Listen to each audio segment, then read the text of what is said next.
بسم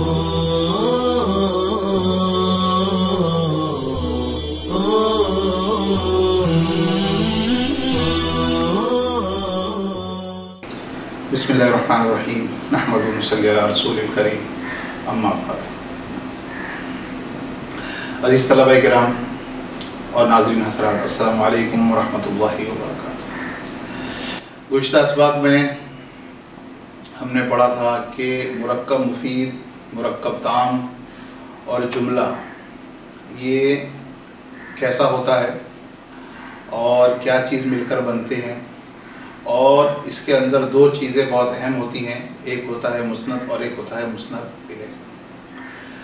اب آسانی اور سہولت کے لیے پہچاننے کے لیے ایک چیز بتائی جاتی ہے کہ مسند الیہ عربی میں جو بھی ہوگا، جب بھی ہوگا، جہاں بھی ہوگا، وہ اسم ہی ہوگا، چاہے وہ جملے کے شروع میں آئے یا جملے کے آخر میں آئے، بیچ میں آئے۔ اگر مسند الیہ کوئی چیز ہوگی وہ اسم ہی ہوگی، فعل نہیں ہوگا، حرف نہیں ہوگا۔ جب بھی مسند الیہ کوئی چیز ہوگی، کوئی خاص چیز ہوگی، وہ اسم ہی ہوگی۔ اور فعل، فعل کی کلمے کی جو تین قسمیں ہیں، اسم، فعل، حرف، اس میں سے فعل جب بھی ہوگا مسند ہوگا، مسند الیہ فعل نہیں ہوگا۔ اسم مسند الیہ ہوگا، کبھی مسند بھی ہوگا، لیکن فعل جب بھی ہوگا وہ مسند ہی ہوگا، مسند الیہ فعل ہو ہی نہیں سکتا۔ حرف یہ نہ مسند ہوتا ہے اور نہ مسند الیہ، کیونکہ حرف میں کوئی معنی نہیں ہے، وہ جب تک اپنا معنی اس وقت تک نہیں بتاتا جب تک اس سے کوئی دوسری چیز نہ ملے۔ تو کلمے کی تین قسمیں، اسم، فعل، حرف، اور جملے کے اندر دو چیزیں بہت ضروری، مسند، مسند الیہ۔ تو مسند الیہ اور مسند، اسم کے اندر یہ صلاحیت ہے کہ وہ مسند الیہ بھی بن سکتی ہے اور مسند بھی بن سکتی ہے، جیسے اللہ خالق۔ اب اس مثال میں آپ دیکھیں گے کہ لفظ اللہ یہ اسم ہے، خالق یہ بھی اسم ہے، اور اللہ مسند الیہ اسم، خالق مسند اسم۔ اسم مسند الیہ بھی بن رہا ہے اور مسند بھی بن رہا ہے۔ اور دوسری مثال خلق اللہ، اللہ نے پیدا کیا۔ اب یہاں پر دو لفظ ہیں، خلق اللہ۔ اب خلق فعل ہے، اللہ فاعل ہے، پہلے خلق ہے بعد میں اللہ ہے، لیکن پھر بھی خلق یہاں پر مسند بنے گا اور اللہ مسند الیہ بنے گا کہ اللہ نے پیدا کیا۔ ہاں، اس کی ترتیب آپ الٹی بھی کر دیں، اللہ خلق، اللہ نے پیدا کیا، تو یہاں پر بھی اللہ مسند الیہ ہے اور خلق کا فعل بعد میں آیا، وہ بھی مسند ہے، وہ مسند ہی بن سکتا ہے، وہ مسند الیہ کبھی نہیں بن سکتا۔ یہ ایک علامت ہے پہچاننے کے لیے مسند الیہ کو، کیونکہ جملہ جب تک اس وقت تک سمجھ میں نہیں آئے گا جب تک آپ اس کے مسند اور مسند الیہ کو نہ پہچانا جا سکے، اس کے سبجیکٹ اور پریڈکٹیو کو نہ پہچانا جا سکے گا، اس وقت تک جملہ صحیح طور پر سمجھ میں نہیں آئے گا۔ تو ایک بات واضح ہو گئی کہ کلمے کی تین قسمیں ہیں، اسم، فعل، حرف، اور جملے کے لیے دو چیزیں ضروری ہیں، مسند اور مسند الیہ۔ اور مسند الیہ وہی چیز بنتی ہے جو اسم ہو سکتی ہے۔ مسند کبھی اسم ہوگا، کبھی فعل ہوگا، لیکن مسند فعل جب آئے گا وہ مسند ہی بنے گا، چاہے شروع میں آئے کہ آخر میں آئے، وہ مسند فعل جو ہے وہ مسند ہی بنے گا، مسند الیہ نہیں بن سکتا۔ اور حرف تو نہ مسند بن سکتا ہے اور نہ مسند الیہ، کیونکہ وہ تو صرف کام ہوتا ہے اس کا جوڑنے کا، وہ فعل اور اسم کو جوڑتا ہے، اسم کو جوڑتا ہے، جیسے کہ پہلے بھی مثالیں میں ہم پڑھ چکے ہیں کہ یہ جوڑنے کا کام کرتا ہے، اس کا خود کا معنی مستقل نہیں ہوتا، یہ جب تک دوسرے سے ملتا نہیں اس کے معنی سمجھ میں نہیں آتے۔ جیسے ہم نے زید فی المسجد میں پڑھا تھا اور اسجدوا واعبدوا وغیرہ میں پڑھا تھا کہ دو فعلوں کو جوڑ دیتا ہے، تو حروف کا کام یہی ہے۔ اب جو جملہ ہے، جملہ یعنی کوئی بات، کوئی مفید، مرکب تام، مرکب مفید، جس سے سامنے والے کو پوری بات سمجھ میں آئے۔ تو جب پوری بات جو سمجھ میں آتی ہے اس کی دو شکلیں ہیں۔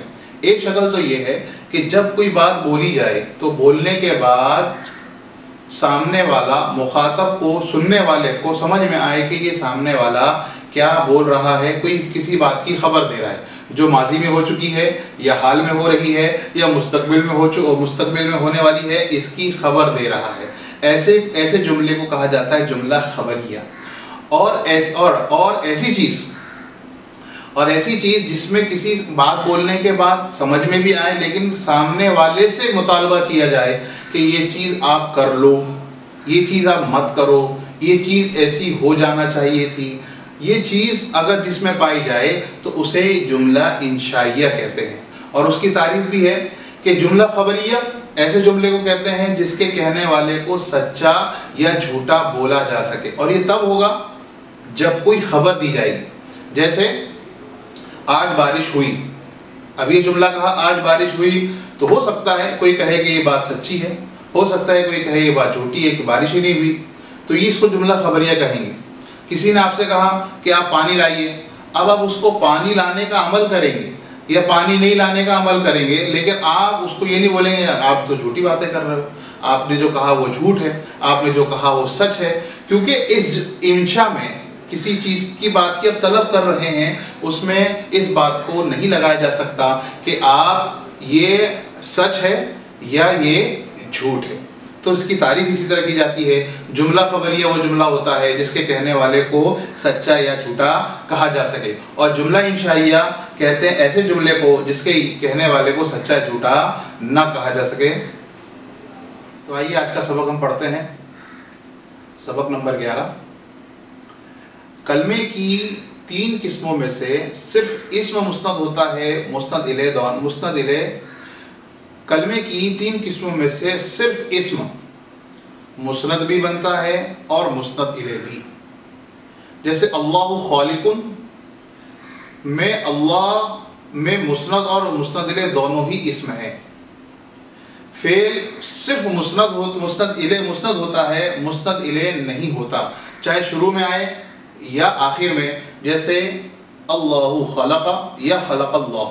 اب اس مثال آپ دیکھیں گے اللہ خلق اور خلق اللہ، خالق خلق آگے اور پیچھے آنے کے باوجود وہ جہاں بھی آئے وہ مسند ہی ہوگا کیونکہ وہ فعل ہے۔ اور حرف نہ مسند ہوتا ہے نہ مسند الیہ، جیسے کہ مثالیں آپ کے سامنے آ چکی ہیں۔ جملے کی 2 قسمیں، جملہ خبریہ، جملہ انشائیہ۔ اب جملہ خبریہ کی اصطلاحی تعریف ملاحظہ ہو، وہ جملہ ہے جس کے کہنے والے کو سچا یا جھوٹا کہا جا سکے۔ جیسے کوئی کہے انا مسلم، تو ہو سکتا ہے کہ کوئی سچ کہہ رہا ہو اور وہ مسلمان ہو، یا یہ کہ وہ جھوٹ بول رہا ہو اور وہ غیر مسلم ہو۔ یہ خبر کی شکل ہے، یہ خبر ہے، کوئی بھی اس کو سچ مان سکتا ہے، اس کو جھوٹ مان سکتا ہے، یا بول سکتا ہے کہ واقعی آپ سچ کہہ رہے ہیں، واقعی آپ جھوٹ کہہ رہے ہیں۔ جملہ انشائیہ وہ جملہ ہے جس کے کہنے والے کو جھوٹا یا سچا نہ کہا جا سکے۔ جیسے کسی نے حکم دیا اقرا، آپ پڑھیے، تو اب کہنے والا یہ نہیں کہہ سکتا کہ آپ سچ کہہ رہے ہیں یا آپ جھوٹ کہہ رہے ہیں، یا کوئی کہے لا تقل، آپ مت کہو، تو اب یہاں پر نہ کہنے سے روکا جا رہا ہے، تو اس میں بھی اس کہنے والے کو سچا یا جھوٹا نہیں کہا جا سکتا۔ اب جملہ انشائیہ کی اور بھی قسمیں ہیں جس میں اس طرح کی باتیں ہوں گی کہ کہنے والے کو سچا جھوٹا نہیں کہا جا سکتا۔ انشاءاللہ آئندہ سبق میں جملہ انشائیہ کی کتنی قسمیں ہیں انشاءاللہ اس کو بیان کرنے کی کوشش کی جائے گی۔ السلام علیکم ورحمۃ اللہ وبرکاتہ۔